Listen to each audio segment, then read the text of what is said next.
in the Shan Hills of Burma, close to the China border, there's a leper colony, almost completely isolated from the outside world. But its fame has spread beyond the mountains and across the frontiers. And the people come, walking often for weeks and months. They're outcasts, not permitted to live among their fellow men, because they are lepers and children of lepers.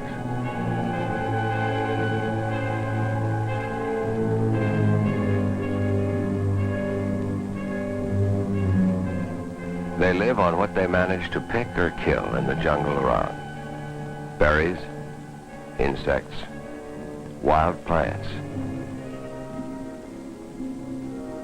Huts made of branches help protect against the monsoon rains and chill mountain nights.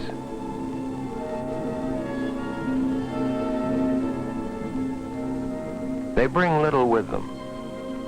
They have little to bring but their pain, and hope that at the end of the road there will be help. Ahead lies Keng Tung Leprosy Colony. For those who live here, for hundreds of miles around, Keng Tung Colony has come to be known as the Happy City.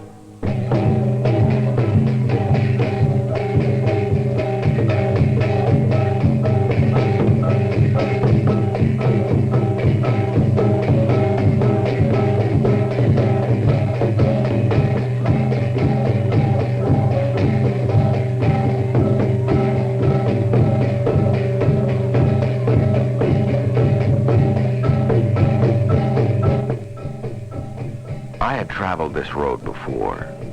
Now I was returning to a people and a place like no other in the world. What I will tell you of this place is true. What you see is what I saw, heard, felt.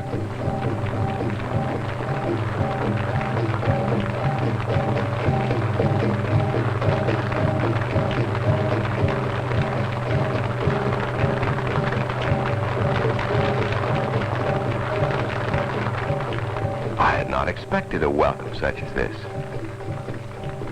Many years had passed, but we had not forgotten each other. Could I ever forget these faces? But I remembered differently. There were so many now. And what had become of the stained and filthy rags? The vacant stares of despair? Where was the decaying flesh? The anguished cries of the leper? Some miracle had happened since last we met so many years before. A holiday had been declared, and a program carefully prepared weeks in advance. I sat with Father Colombo, my friend, the colony's architect, doctor, priest, bricklayer, and blacksmith. The Council of Headmen read the official speech of welcome. Then old and special friends were presented, according to their custom. I had known Inan as a leper 6 years before. Now she was well and married, living in a nearby village. One child named William for me, the other Caesar for Father Colombo. The gifts began with trays of bananas, baby food, and betel nuts. Rice, eggs, matches. Hoarded for months. The best of what they had. I would have to find a way of returning it all without appearing ungrateful. What could I do with a chicken? But all of this was not for me alone. They could see and hear and touch me. They could not see and say what they felt for the many Americans who had helped this once grim and ugly place of pain become the Happy City.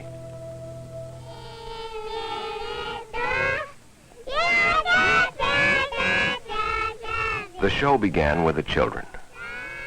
Children of lepers. Most of them born here in the colony. But leprosy will not invade these healthy little bodies if he can help it.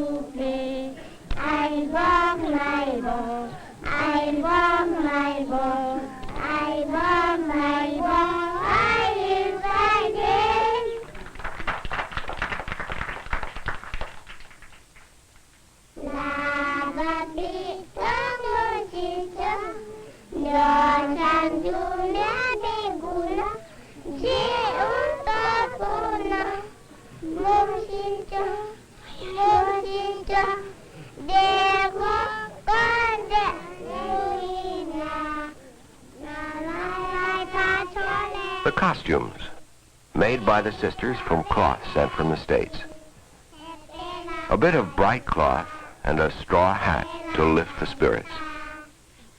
For the children, for all of Keng Tung's people, as good as any medicine, I thought. There are several different tribes and religions, too, in the colony. Shans, Ikaws, Kachins, Buddhists, Catholics, Protestants. Each tribe in its traditional costume would try to outdo the other in inventiveness. And the show went on and on.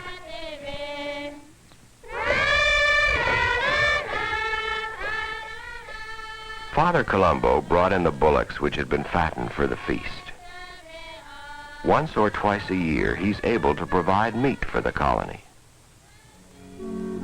They were tied where all could see and admire them for a few hours and sympathize with their inevitable end. 2 bullocks will provide a few ounces of meat for each of the 1,500 people of Keng Tung colony. Nothing will be left. Everything is eaten, including the skin. Meat is a luxury in a place where there's usually not even enough rice to go around. The colony depends completely on rice for its sustenance. The problem of providing sufficient food for survival is one he faces daily. The feast was soon underway. I wondered how long they had been on short rations saving for all of this. I marveled at the way they looked. Pa Shen was a pretty girl by anyone's standards, yet she was a leper. I worried about Father Colombo. He looked so tired, but it would be useless to say, take care of yourself. There was no self.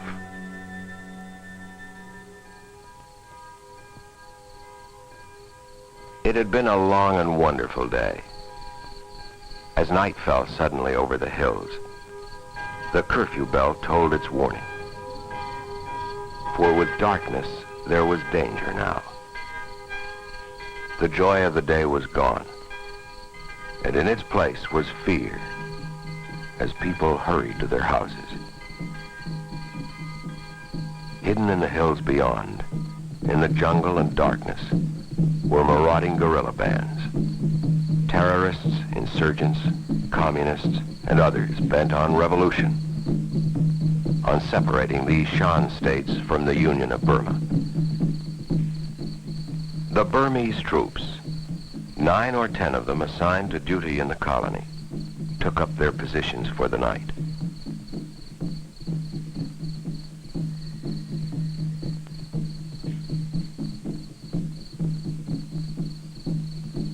Father Colombo secured the doors. His army gathered. 100 lepers armed with ancient flintlock rifles, prepared for jungle patrol, to stand guard outside while the colony slept. Be careful now. Take no chances. Fire only if you must. Do you have enough food and blankets? Send a message if you need me.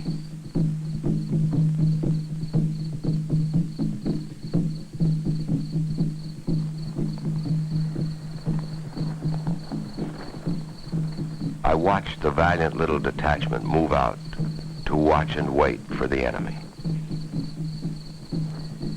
There were mornings when they did not all come back.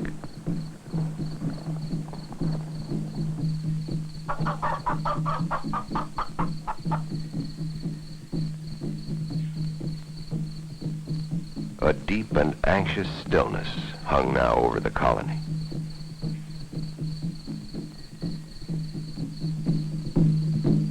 Colombo's army took up positions in the jungle. But what could guerrillas want from lepers? Food, medicine, guns, money, blankets. Anyone to kill so that others would be afraid and obey. Terror was the weapon. This is how war works, Burma style.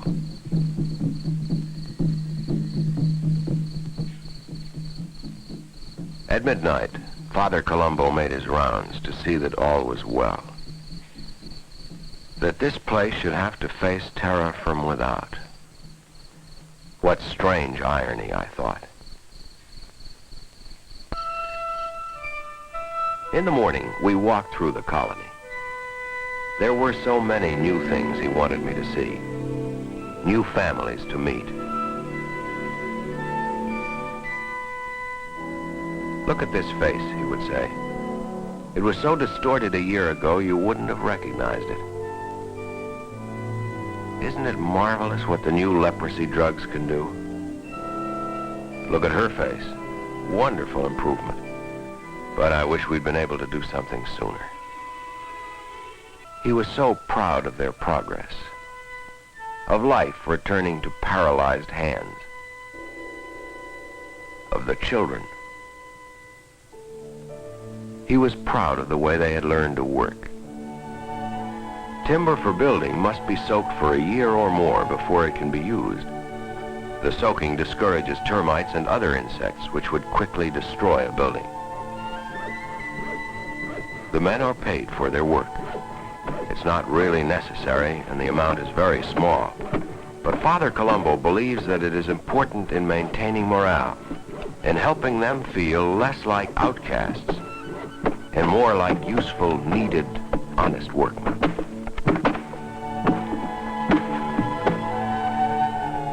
They were building a storehouse for the rice.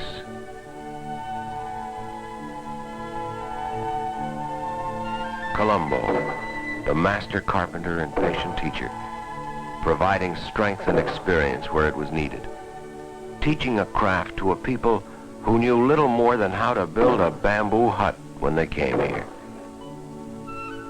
teaching skills by which they can live when they leave here.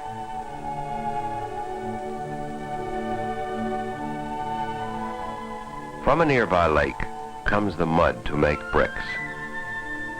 They've experimented for years with methods and techniques, different kinds of earth, trying to make bricks which will last, which will not crumble back into earth again with the rains.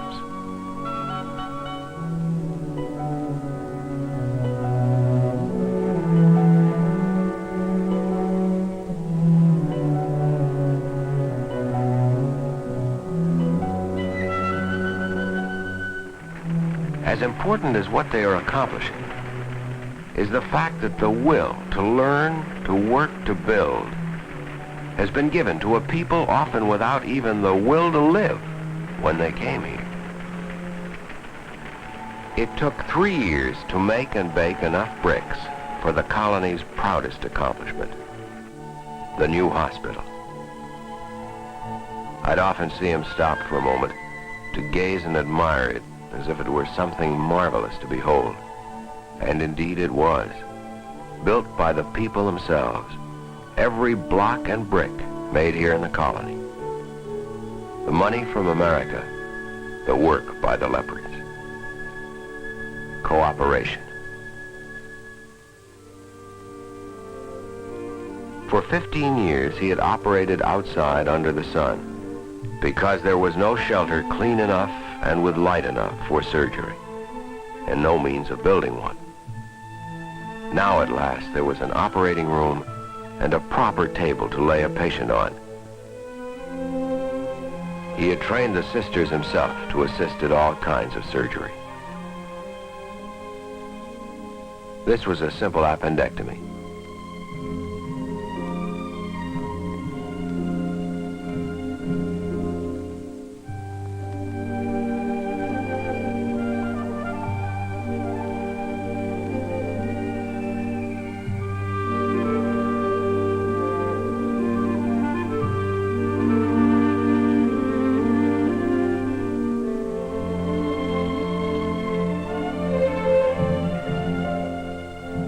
Beyond the table itself and instruments, there's yet no other equipment in the hospital, not even beds. But the building at least is here, and perhaps the rest will come. Besides surgeon, he's also pediatrician. It's always a fight to keep them well, but much more of a problem to find space, food, and medicine for the hordes who have heard of the happy city and come streaming in. Lepers down from China, from all over Burma. They have been cast out as unclean from home, family, and friends. As in biblical times, cast out as lepers.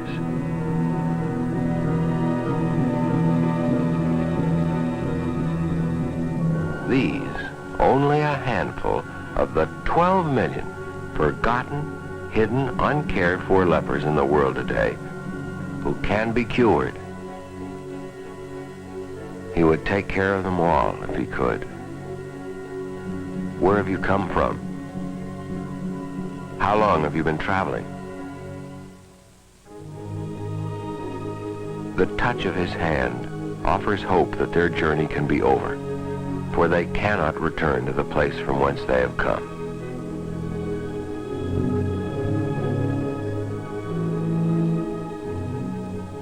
Feed them, sister. Find them someplace to sleep for tonight. We'll have to see what can be done.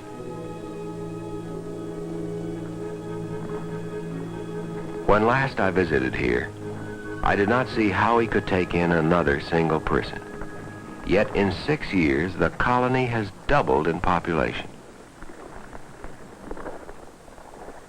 But how to feed them? Already the rice ration is cut to survival limits. How to cure them? What to do? So little to do with. Somehow he manages, takes care of them all, and Keng Tung flourishes. They gathered on the porch of the dispensary the next morning and waited.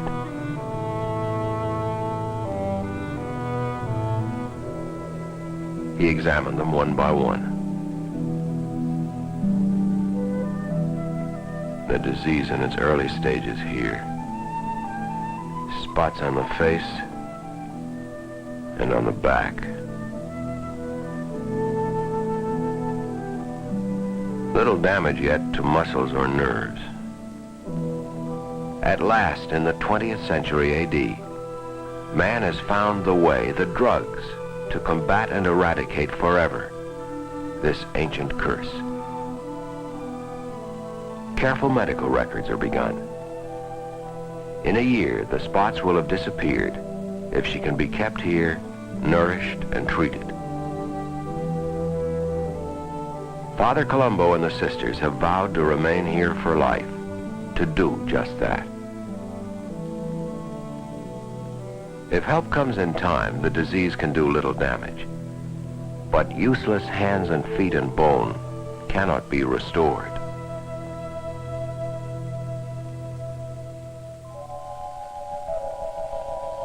Among the newcomers is one addicted to opium. The poppy grows freely in this part of Asia. The tiny pasty ball of raw opium is heated and placed in the pipe.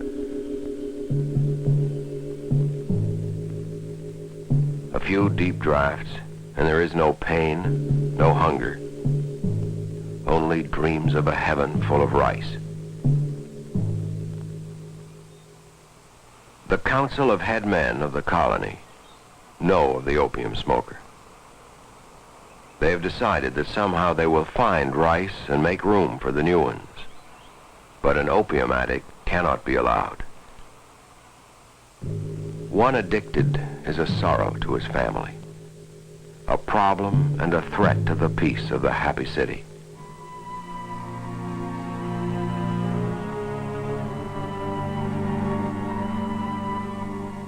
But I can stop any time, they always plead. You can't do it by yourself. It's impossible.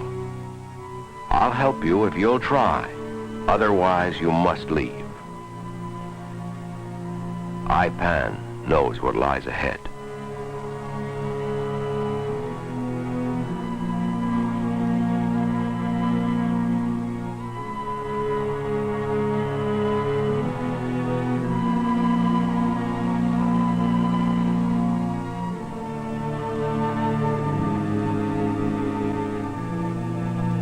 For 10 days, he will stay here, confined, alone.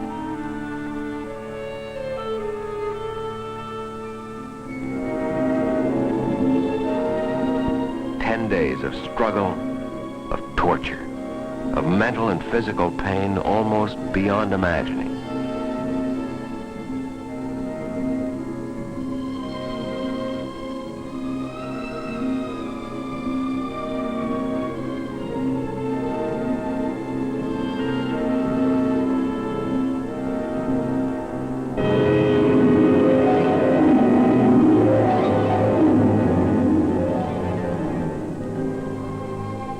On the 4th or 5th day, the pain and craving subsides, but it will return.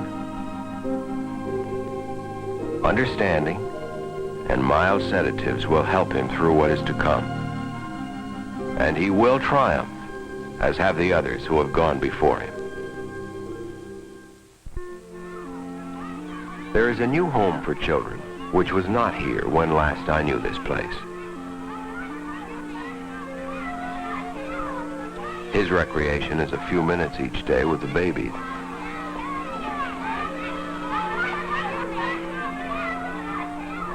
Before the nursery was built, children born in the colony were sent out to live with foster families. Few survived. 92% died before they were 3. Now it is different.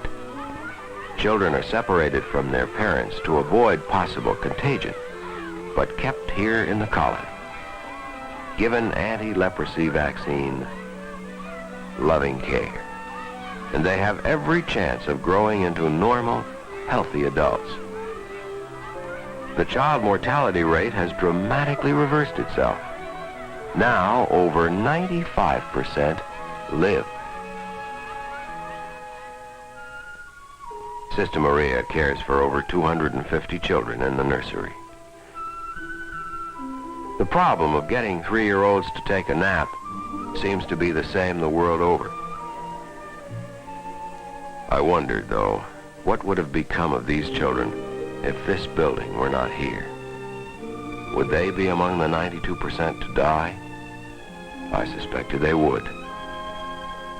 How much life depended upon a board floor and a roof, I thought. There was a sudden baby boom in progress. Over 100 born in the last 10 months. The question now was where to put them all.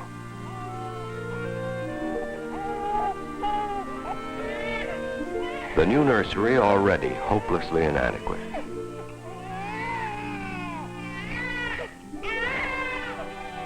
The care and love they provided in abundance.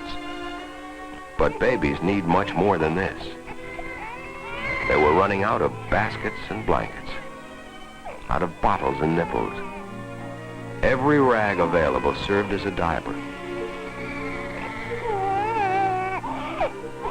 They howled and screamed like babies everywhere. They ate and slept peacefully. not knowing how much their lives depended upon providence, on help from people they would never see or perhaps even hear of. Sister Maria and Sister Serafina make the formula twice a day and live in fear of that day when the shipment of powdered milk does not arrive because there is nothing else to feed the babies. Washing diapers goes on endlessly. But perhaps even more needed than a washing machine are better means to educate the growing number of children.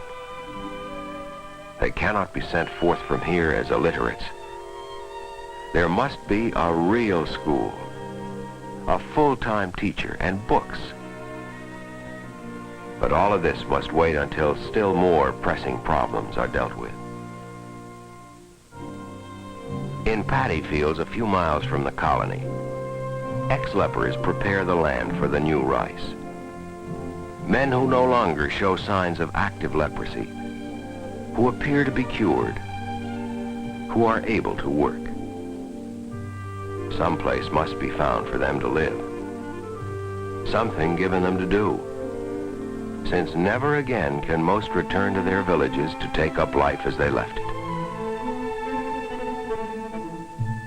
Near the paddy is a village composed of these people. Several satellite villages like this one have been established for people well enough to go out from the colony to make room for others. There are now nearly as many people in these outside villages as there are in the colony itself.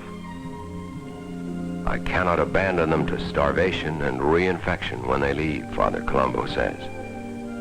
And so he organizes a village, supplies food and medicines to get them started. There's still his patients under observation and care. The doctor wants to be certain that the new drugs really cure, not merely arrest the disease. It will take time to tell. Besides the colony and these satellite villages, Dr. Colombo also cares for the people of the town of Kengtung, which is the capital and market center for this whole vast area of the eastern Shan states. Every morning at 7, he visits the dispensary. The people arrive before daybreak and crowd the examination room. There is the usual malaria, malnutrition, a variety of tropical diseases and disorders.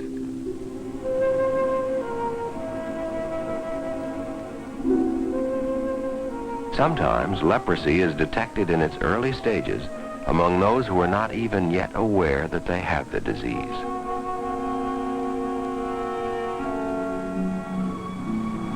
In Kengtung town, there are many things to look after. Certainly, his most difficult single problem is providing rice for the colony. There is a bit of help from the government, but hardly a tenth of what is needed. The rice merchants extend credit, but a time of reckoning always comes, and he must plead for more time and more rice. He borrows money from one merchant to pay another, robs Peter to pay Paul. He said to me one day, "If they ever all catch up with me, I'll spend the rest of my days in jail." But for another reason, this is a real possibility.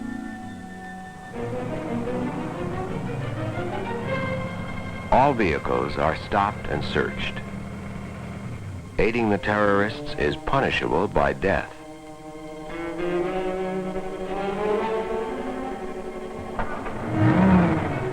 The area is a war zone. Bullock carts constantly smuggle food and arms to the insurgents. Villagers who are now considered insurgents have been his friends for years. They need him too. He treats them. But this is treason.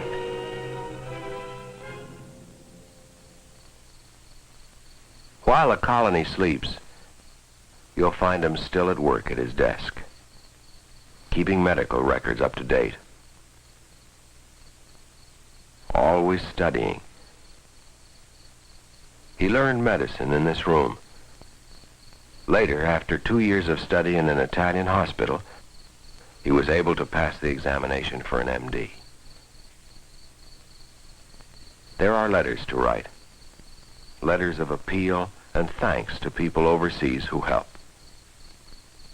He sleeps 3 hours in 24, and often this is interrupted. I would look out of my window in the small hours and see him in the moonlight carrying a syringe of morphine to someone in pain.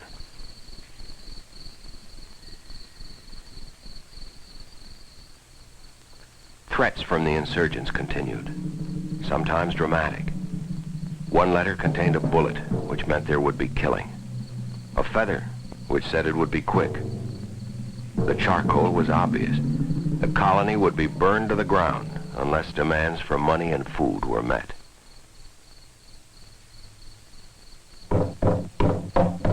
A knock at the door meant he was needed in the jungle. Someone was hurt.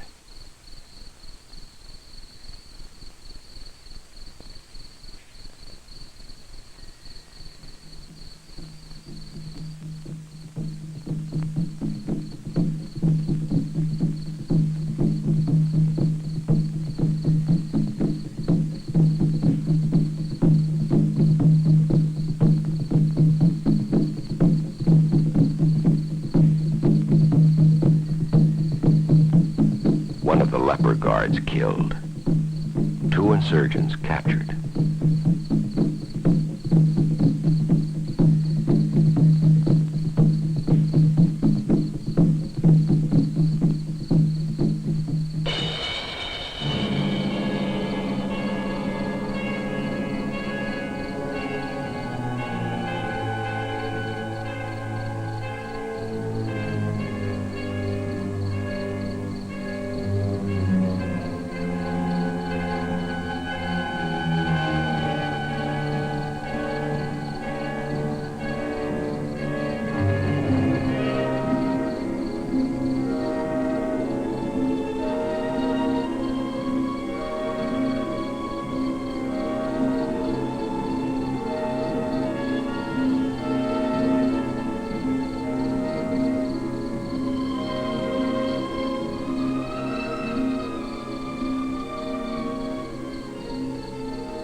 There were several funerals during my days here.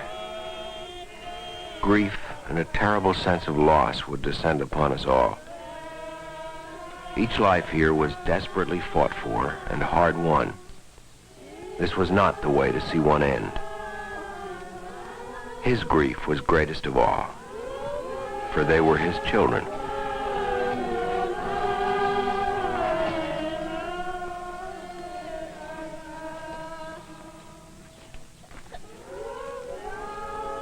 I worried, as I knew he worried, about who would bury them when he was no longer here.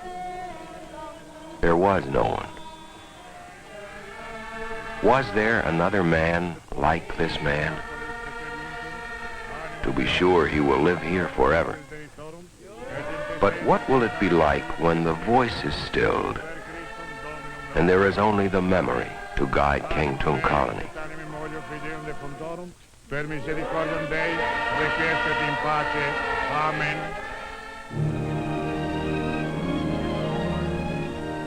When the time came, I wasn't quite ready to leave. But my life and work was not here.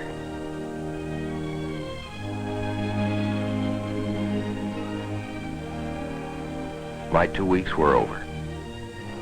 I might never return. I knew it. They knew it. And we wished it were not so.